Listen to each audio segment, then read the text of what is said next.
প্রিয় বিশ্বাসীগণ, আজ আমি আপনাদের বলতে চাই, জানেন একটা সুন্দর সম্পর্ক ভেঙে যায় ইগোর কারণে।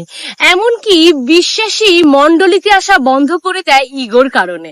যদি আপনি বাইবেল দেখেন, বাইবেল বলছে প্রভু যিশু তার প্রত্যেকটা ব্যবহারে আমাদের বুঝিয়ে দিয়েছে খ্রিস্ট জীবনে রাগ, জেদ, অভিমানের কোনো জায়গা নেই।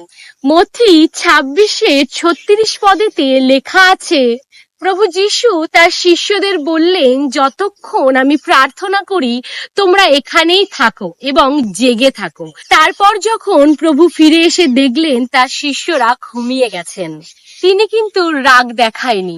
বাইবেল বলে তাকে যখন ক্রুশে দেয়া হয় সবাই তাকে থুতু দিচ্ছিল, তিনি কিন্তু তখনও রেগে যায়নি। যিশু নামেতে অন্ধ দেখতে পায়, খঞ্জ চলতে পায়, তিনি বড় বড় কার্য করেছেন, তারপরও সেই মানুষগুলো তাকে বলেছিল তাকে ক্রুশে দেয়া হোক, তখনও কিন্তু তিনি চুপ ছিলেন, তিনি রাগ দেখায়নি। তার জীবন কাহিনী, তার চরিত্র বলে দেয় তিনি মানুষকে রাগ নয় প্রেম করতে শিখিয়েছেন। যারা তাকে ক্রুশে দিয়েছে তিনি ক্রুশ থেকে তাদের বলছেন, পিতা এরা জানে না এরা কি করছে, তুমি এদের ক্ষমা করো। তাই আমি বলতে চাই, ইগো না রেখে, নিজের জেদ না রেখে, নিজের রাগকে বড় না করে প্রেম করুন, এগিয়ে যান।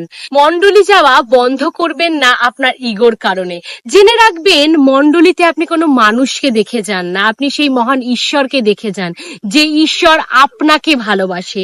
আপনার হাজারটা ভুলের সত্ত্বেও তিনি আপনাকে ভালোবেসেছে, আপনাকে প্রেম করেছে। একটা সম্পর্ক ভেঙে দেবেন না আপনার ইগোর কারণে। ভালোবাসুন। হালেলুয়া। সকলকে জয় যিশু।